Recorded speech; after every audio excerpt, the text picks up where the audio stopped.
Hi friends, मी विठ्ठल जोशी. या व्हिडिओमध्ये आपण आज म्हणजेच 5 मे 2024 रोजी सकाळी मुंबई उच्च न्यायालयामधील शिपाई पदाचा पेपर झाला. तर त्या पेपरमधील 30ला 30 प्रश्नांची उत्तरं स्पष्टीकरणासह आपण या व्हिडिओमध्ये पाहणार आहोत. या व्हिडिओला सर्वांनी लाईक करा, शेअर करा आणि Vitthal Joshi YouTube channel subscribe करा. जी केच्या सर्वच परीक्षांची तुम्हाला तयारी करायची असेल तर प्ले स्टोअरवरून विठ्ठल जोशी ॲप डाउनलोड करा आणि G K e book TCS IBPS pattern विकत घ्या. आजच्या पेपरमध्ये जी केवर 27 प्रश्न आले होते. त्याच्यातला चालू घडामोडीचा एक प्रश्न सोडला तर उर्वरित 26 प्रश्न आपल्या या G K e book TCS IBPS pattern यामधूनच विचारलेले आहेत. तर या ठिकाणी पहा, मुंबई उच्च न्यायालय मुंबई शिपाई पदाची लेखी परीक्षा प्रश्नपत्रिका 5/5/2024 आणि वेळ आहे सकाळी 10. त्याच्यामध्ये ना 2 प्रश्न मराठी व्याकरणावर विचारण्यात आलेले आहेत, एक प्रश्न अंकगणितावर विचारलेला आहे आणि 27 प्रश्न हे जी केवर विचारलेले आहेत. तर पहिला प्रश्न आहे पहा, एड्स या हा रोग कशामुळे होतो? तर एड्स हा जो रोग आहे तो विषाणूमुळे होतो. बी हे त्याचं उत्तर आहे, विषाणू. त्याच्यानंतर हाडाच्या निकोप वाढीसाठी कोणत्या व्हिटॅमिनची आवश्यकता असते? तर हाडांच्या निकोप वाढीसाठी डी व्हिटॅमिनची आवश्यकता असते. सकाळी सूर्याच्या कोवळ्या उन्हामध्ये उभं राहिल्यानंतर आपल्या त्वचेच्या खाली ड जीवनसत्व तयार होतं आणि तेच आपल्या हाडांच्या वाढीसाठी आवश्यक असतं. भारतातील कोणत्या राज्यात सर्वात जास्त हत्ती आढळतात?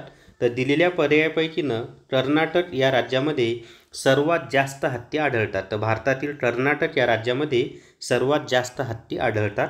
मौर्य समाजाची स्थापना, इथं मौर्य साम्राज्याची पाहिजे बरं का, कारण मौर्य समाज असं काही नाहीच आहे, प्रिंट मिस्टेक झाली. तर मौर्य साम्राज्याची स्थापना कोणी केली? तर ॲक्च्युअलमध्ये मौर्य साम्राज्याची स्थापना ही चंद्रगुप्त मौर्य यांनी केलेली आहे, परंतु पर्यायामध्ये चंद्रगुप्त मौर्य नाहीच, म्हणून याचं उत्तर आहे यापैकी कोणीही नाही. इन्सुलिनच्या कमतरतेमुळे कोणता रोग होतो? तर इन्सुलिनच्या कमतरतेमुळे मधुमेह हा आजार होतो. ड हे त्याचं उत्तर आहे. विजेच्या दिव्यात कोणत्या धातूची तार वापरतात? तर विजेच्या दिव्यामध्ये टंगस्टन या धातूची तार वापरली जाते आणि टंगस्टनचं जी संज्ञा आहे ती आहे W, हे सुद्धा माहिती असू द्या. त्याच्यानंतर मादक पदार्थ सेवन केल्यानंतर प्रामुख्याने कशावर घातक परिणाम होतो? तर मादक पदार्थ सेवन केल्यानंतर मज्जासंस्थेवर घातक परिणाम होतो. शरीराचा तोल सांभाळण्याचे काम कोणाकडून केले जाते? तर शरीराचा तोल सांभाळण्याचे काम हे लहान मेंदूकडून केले जाते. ए हे त्याचं उत्तर आहे. चवदार तळे सत्याग्रह कुठे झाला? तर चवदार तळे सत्याग्रह हा महाड या ठिकाणी झालेला आहे आणि महाड हे रायगड जिल्ह्यामध्ये आहे. डॉक्टर बाबासाहेब आंबेडकर यांनी चवदार तळे सत्याग्रह केलेला आहे. मध्यरात्रीचा सूर्य कुठे उगवतो? तर मध्यरात्रीचा सूर्य हा नॉर्वे या देशामध्ये उगवतो. नॉर्वे या देशालाच मध्यरात्रीचा सूर्य असं सुद्धा म्हटलं, मध्यरात्रीचा सूर्य उगवणारा देशसुद्धा म्हणतात. आणि सूर्य हा म्हणजे उगवत्या सूर्याचा देश हा जपानला म्हणतात आणि मध्यरात्रीचा सूर्य हा नॉर्वे देशामध्ये उगवतो आणि उगवत्या सूर्याचा देश हा जपान आहे. त्याच्यानंतर यशवंतराव चव्हाण यांचे स्मृतीस्थळ कोणत्या ठिकाणी? वरच्या प्रश्नाचं उत्तर नॉर्वे आहे बरं का, नॉर्वे. यशवंतराव चव्हाण यांचे स्मृतीस्थळ कोणत्या ठिकाणी आहे? तर यशवंतराव चव्हाण यांचे स्मृतीस्थळ हे कराड या ठिकाणी आहे. कराड हे सातारा जिल्ह्यामध्ये आहे आणि कृष्णा व कोयना या 2 नद्यांचा संगम कराड या ठिकाणी होतो आणि कराड म्हणजे त्या संगमावरच यशवंतराव चव्हाण यांचं स्मृतीस्थळ आहे. त्यालाच आपण प्रीती संगम असं सुद्धा म्हणतो. म्हणजे कृष्णा आणि कोयना 2 नद्याचा संगम जिथं झालेला आहे तिथंच स्मृतीस्थळ आहे आणि त्या संगमाला प्रीती संगम म्हणतात. झाडाचे वय कशावरून ठरवतात? तर झाडाचं वय हे झाडाच्या खोडाचा कापल्यानंतर आतमध्ये एक वर्तुळ दिसतात पहा, त्या वर्तुळावरून ठरवलं जातं. पण इथं बुंध्याच्या आतील वर्तुळ दिले तर ते येणार नाही, कारण झाडाच्या खोडाचं आतील जे वर्तुळ आहे त्याच्यावरून ठरवतात. मग पर्यायानुसार याचं उत्तर आहे झाडाच्या खोडाच्या आकारावरून, हे त्याचं उत्तर येईल. त्याच्या पुढे पहा, केंद्र शासन व राज्य शासनाच्या वतीने सुरू करण्यात आलेले पहिले ग्राम न्यायालय कोठे आहे? तर केंद्र शासन व राज्य शासनाच्या वतीने सुरू करण्यात आलेले पहिले ग्राम न्यायालय राळेगण सिद्धी या ठिकाणी आहे. अण्णा हजारे यांच्यामुळे हे गाव प्रसिद्धीस आलेलं आहे पहा. खालीलपैकी कोणता रोग पाण्याद्वारे पसरत नाही?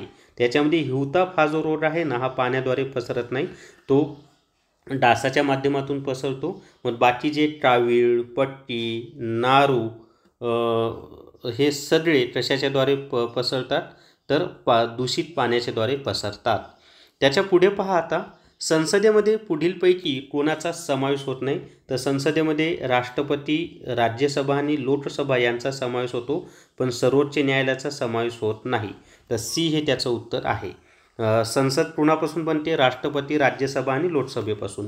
कळसुबाई शिखर कोणत्या राज्यात आहे? तर कळसुबाई हे शिखर अहमदनगर या जिल्ह्यामध्ये, कोणत्या जिल्ह्यात आहे असं विचारलं होतं. तर कळसुबाई शिखर हे अहमदनगर, नवीन नाव अहिल्यानगर होणार आहे त्याचं, तर त्या जिल्ह्यामध्ये आहे. आता मुळामध्ये कळसुबाई शिखर हे अहमदनगर आणि नाशिक जिल्ह्याच्या सीमारेषेवर, परंतु अहमदनगर जिल्ह्यात आहे आणि अहमदनगर जिल्ह्यातील अकोले या तालुक्यामध्ये कळसुबाई हे शिखर आहे. त्याच्या पुढे पहा, आणि त्याची उंची 1646 मीटर आहे. कळसुबाई हे महाराष्ट्रातील सर्वात उंच शिखर आहे. खालीलपैकी कोणते गाव कृष्णा व पंचगंगा नद्यांच्या संगमावर आहे? तर कृष्णा आणि पंचगंगा नद्यांच्या संगमावर नरसोबाची वाडी हे गाव आहे. त्याला नरसिंहवाडी पण म्हणतात काही जण. गंगा नदीची सर्वात मोठी उपनदी कोणती आहे? तर गंगा नदीची सर्वात मोठी उपनदी ही यमुना नदी आहे. सी हे त्याचं उत्तर आहे, यमुना. आणि गंगा, यमुना आणि सरस्वती यांचा संगम हा अहलाबाद, म्हणजे आता नवीन नाव प्रयागराज या ठिकाणी होतो, उत्तर प्रदेशमध्ये. त्याच्या पुढे पहा, GSTचा फुल फॉर्म काय आहे? तर GSTचा फुल फॉर्म आहे goods and services tax. C हे त्याचं उत्तर आहे. त्याच्या पुढे गोलकोंडा खान भारतातील कोणत्या राज्यात आहे? तर गोलकोंडा ही खान भारतातील तेलंगणा राज्यात आहे. मुळामध्ये गोलकोंडा नावाचा किल्ला आहे जो की हैदराबाद या शहरामध्ये आहे, आणि हैदराबाद ही तेलंगणाची राजधानी आहे. आधी आंध्र प्रदेशची होती, नंतर 2 राज्यांची झाली, पण हैदराबाद आता तेलंगणाची राजधानी आहे आणि ती तेलंगणा राज्यात आहे. महाराष्ट्रात कऱ्हांडला वाघ अभयारण्य कोणत्या जिल्ह्यात आहे? तर महाराष्ट्रामध्ये कऱ्हांडला वाघ अभयारण्य नागपूर जिल्ह्यामध्ये आहे. म्हणजे उमरेड, कऱ्हांडला असं ते अभयारण्य आहे. नवीनच त्याला मान्यता दिलेली आहे. दुधात मीठ कालवणे या वाक्प्रचाराचा अर्थ ओळखा. तर दुधामध्ये मीठ कालवणे याचा अर्थ होतो एखाद्याच्या बसलेल्या घडीचा विस्तार करणे. सी हे त्याचं उत्तर आहे. संपूर्ण डिजिटल व हायटेक वर्गखोल्या असलेले पहिले राज्य कोणते? तर संपूर्ण डिजिटल व हायटेक वर्गखोल्या असलेले पहिलं राज्य हे केरळ आहे. बी हे त्याचं उत्तर आहे, केरळ. तुळजापूर हे धार्मिक स्थान कोणत्या जिल्ह्यात आहे? तर तुळजापूर हे धार्मिक स्थान धाराशिव या जिल्ह्यात आहे, पण पर्यायानुसार त्याचं उत्तर उस्मानाबाद द्यावं लागेल, कारण त्यांनी पर्यायामध्ये धाराशिव दिलेलं नाही. तर उस्मानाबादचं नवीन नाव आता धाराशिव आहे. तर उस्मानाबाद किंवा धाराशिव जिल्ह्यामध्ये तुळजापूर आहे. आणि आपल्या महाराष्ट्रामध्ये देवीची जी 3.5 शक्तिपीठं आहेत त्यापैकी हे पूर्ण शक्तिपीठ आहे तुळजापूर या ठिकाणी, तुळजापूरची भवानी माता. त्याच्या पुढे जागतिक वन दिवस कधी साजरा केला जातो? तर जागतिक वन दिवस हा 21 मार्च या तारखेला साजरा केला जातो. त्याच्यानंतरचा प्रश्न आहे, खालीलपैकी कोणती संख्या 6ने विभाज्य आहे? त्याच्यामध्ये 150 ही जी संख्या आहे ना, ही 6ने विभाज्य आहे. म्हणजे 6 दोन्ही 12, राहिले 3, 6 पंचे 30, 25 सत्र 150. बाकी संख्यांना 6ने भाग जात नाही. पत्रकार या शब्दाचे स्त्रीलिंगी रूप ओळखा. तर पत्रकार या शब्दाचे स्त्रीलिंगी रूप आहे पत्रकर्ती. डी हे त्याचं उत्तर आहे. सौंदर्य या शब्दाचा प्रकार ओळखा. तर सौंदर्य या शब्दाचा प्रकार हे गुण विशेषण आहे. म्हणजे नामाविषयी विशेष माहिती देऊन त्या नामाची व्याप्ती मर्यादित करणाऱ्या विकारी शब्दालाच विशेषण असं म्हणतात, आणि त्या नामाच्या गुणाचा बोध जर होत असेल तर त्याला गुण विशेषण असं म्हणतात. तर सौंदर्य हे गुण विशेषण आहे. त्याच्यानंतर पुढचा प्रश्न आहे आता, इथं माझी मिस्टेक झाली. सौंदर्य हा गुण विशेषणमध्ये येणार नाही, कारण सुंदर हा शब्द गुण विशेषणमध्ये येतो, आणि सुंदरपासून सौंदर्य हे भाववाचक नाम तयार झालेलं आहे. मग या भाववाचक नाम पर्यायामध्ये तर आपल्याला नाम किंवा भाववाचक नाम असं कोणतंही दिलेलं नाही आहे. मग आपण पर्यायानुसार याला शब्दयोगी अव्यय असं सुद्धा म्हणू शकतो, परंतु सौंदर्य हा शब्द भाववाचक नाम किंवा नाम यामध्ये यायला पाहिजे. तर पर्यायामध्ये तसा भाववाचक नाम किंवा नाम दिलेलंच नाही आहे. गुण विशेषणमध्ये सुंदर येतो पहा, सौंदर्य हा शब्द गुण विशेषणमध्ये येत नाही. एक तर त्यांना उत्तर शब्दयोगी अव्यय द्यायला पाहिजे, शब्दयोगी अव्यय असेल, शब्दयोगी अव्यय तर येणारच नाही. परत मी मिस्टेक केली, तर इथं पर्याय सुटलेत त्यांचे. हा प्रश्न त्यांना रद्द करावा लागेल, आणि त्यांची जर उत्तरपत्रिका आली तर या प्रश्नाला तुम्ही ऑब्जेक्शन घ्या, कारण सौंदर्य हे भाववाचक नाम आहे. भाववाचक नाम किंवा नाम असा पर्याय पाहिजे होता, परंतु तो पर्याय त्यांनी इथं दिलेला नाही. त्यामुळं याचे पर्याय सुटलेले आहेत. या प्रश्नावर तुम्ही ऑब्जेक्शन घ्या, म्हणजे सर्वांना मार्क्स त्याचे मिळतील. त्याच्या पुढे पहा, जे जे महाराष्ट्र माझा हे गीत कोणी लिहिले आहे? तर जे जे महाराष्ट्र माझा हे गीत राजा बढे यांनी लिहिलेलं आहे. जे जे महाराष्ट्र माझा हे गीत कोणी लिहिलेलं आहे? राजा बढे यांनी लिहिलेलं आहे. सध्या भारतीय नौदलाचे प्रमुख कोण आहेत?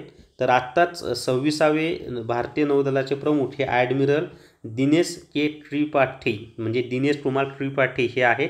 त्यांच्या आधी ॲडमिरल आर हरिकुमार होते, परंतु आता ते रिटायर झाले आणि त्यांच्या जागी दिनेश के त्रिपाठी यांची नेमणूक झालेली आहे. तर अशा पद्धतीनं आपण ही 30 प्रश्नांची उत्तरं पाहिलेली आहेत. जर तुम्हाला जिल्हा परिषदेमधील आरोग्य शेवटच्या तांत्रिक प्रश्नाचं ई-बुक घ्यायचं असेल तर प्ले स्टोअरवरून विठ्ठल जोशी ॲप डाउनलोड करा आणि आरोग्य शेवट तांत्रिक प्रश्न ई-बुक विकत घ्या. याच्यातून तांत्रिक 40 प्रश्नांची तयारी तुमची होऊन जाईल. तर या व्हिडिओमध्ये एवढीच माहिती. या व्हिडिओला सर्वांनी लाईक करा, शेअर करा आणि Vitthal Joshi YouTube channel subscribe करा. Thank you very much.